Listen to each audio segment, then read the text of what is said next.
చాలా సంవత్సరాల గ్యాప్ తర్వాత మన వరుణ్ తేజ్ అయితే ఒక కొత్త కాన్సెప్ట్ తో వచ్చాడనమాట. కొరియన్ కనకరాజు ట్రైలర్ అయితే వచ్చేసింది. మూవీ ఆగస్ట్ 7th కి అయితే రిలీజ్ అవ్వబోతుంది. సో దాని ట్రైలర్ అయితే చూద్దాం ఒకసారి, అసలు ఎలా ఉంది, ఏంటి, ఏం కథ అని చెప్పేసి. So let's play the trailer. రక్తసిక్త పిశాచ కొరియన్ కనకరాజు దయ్యం ఆవాహయామి. కనకరాజు ఆవాహయామి. సత్యం ఉన్నట్టే హిట్ అయినట్టే. నువ్వు చెప్పినట్లే వచ్చి కూర్చున్నాడు నాయనా. మంత్రం చెప్పు.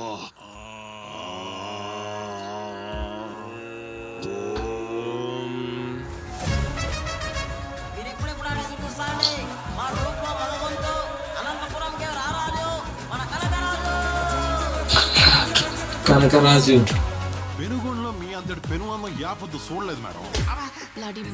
ప్రతి ఒక్కరు ఈ లాంగ్వేజ్ నే వాడుతున్నారు ఎటు కొట్టాలంటే. పనిచేస్తుంది కదా, ఆ కొరియా వాళ్ళతో మాట్లాడి నేర్చుకుని ఉంటారు. యాబాస్ పాట అయితే ఆ భాష ఏంది డాక్టర్? ఏమలే కనుక సత్య పొద్దు వచ్చిందని మలయాళం మాట్లాడుతున్నావా?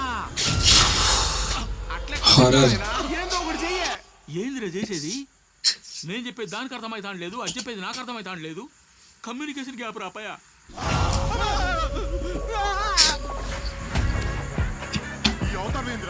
ఈ పచ్చపొట్లేంది, నా మీసమేది.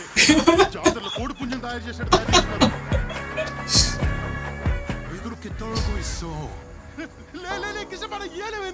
భద్రంగా దాచిపెట్టినాను కనుక బుధవారం గోర్లు కూడా కత్తిరేసినాను.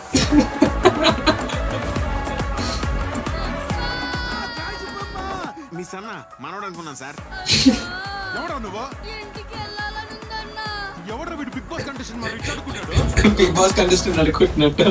조금조차 나를 막을 수 없다고. అంటే 아니야, 이제 제발 그만해. మీకు దండవప్ప స్వామి, కనీసం సబ్టైటిల్స్ అని ఏంటి రాలే? అహోబిలం లక్ష్మీ నరసింహస్వామి సాక్షికి చెప్తాన్నా, వాడు నరకానికి పోకుండానే నరకం ఎట్లుంటుందో చూపిస్తాను కొడుక్కే. చూపిస్తానా?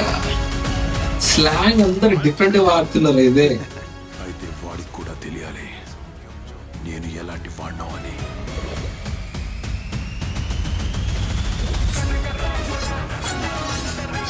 రామ్ చరణ్ ని పవన్ కళ్యాణ్ ఇద్దరు మిక్స్ చేసి కోపిష్ఠులుంటే ఇంకెన్ని కష్టాలు వస్తాయి ఏందో.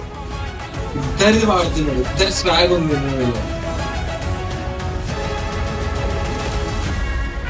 ఇద్దరు కొరియన్ కనకరాజు. కొరియా కొంపతి చైనా మరిపోయా. చైనా చైనా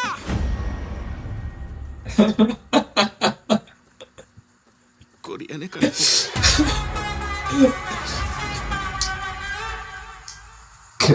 క్రేజీగా ఉంది ట్రైలర్. అసలు చాలా అంటే చాలా బాగుంది. లైక్ ఈసారి full entertainment, horror plus comedy రెండు కలగలిపితే ఎలా ఉంటుందో అలా ఉంది. ఎక్కువ గ్రాఫిక్స్ ఏంటి మన రాయసాబ్ ఉన్నట్టు మొత్తం ఆమె చేయడానికి క్యూట్ ఉంది అనమాట. అంటే విఎఫ్ఎక్స్ అన్ని పర్ఫెక్ట్ ఉన్నాయి. అండ్ డైలాగ్స్ కానీ మొత్తం స్లాంగ్ అంతా వేరే ఉన్నది అసలు. అండ్ స్వాగ్ కూడా మొత్తం క్రేజీగా ఉంది. ఏదో రామ్ చరణ్ పవన్ కళ్యాణ్ ఇద్దరిని కలిపి యూజ్ చేస్తున్నట్టుంది. స్లాంగ్ లో ఎలా అంటే పెద్ద మూవీలో రామ్ చరణ్ అయితే స్లాంగ్ యూజ్ చేస్తాడు, అలా యూజ్ చేస్తుంటాడు అంతే. ఇంకా ఫైట్స్ అయితే సేమ్ పవన్ కళ్యాణ్ దించేయడానికి ట్రై చేస్తున్నారు, కానీ దించలేదు కదా, పవన్ కళ్యాణ్ ఒకటే కదా. సో చూద్దాం, ఆగస్ట్ 7th కి ఈ మూవీ రిలీజ్ అవుతుంది. ఇంకా చాలా మూవీస్ అయితే ఉన్నాయి. So let's wait and watch. సరే, మనం మళ్ళీ నెక్స్ట్ ట్రైలర్ తో వెళ్దాం. అంతటి వరకు బాయ్. సబ్స్క్రైబ్ చేసుకోవచ్చు కదా ప్లీజ్.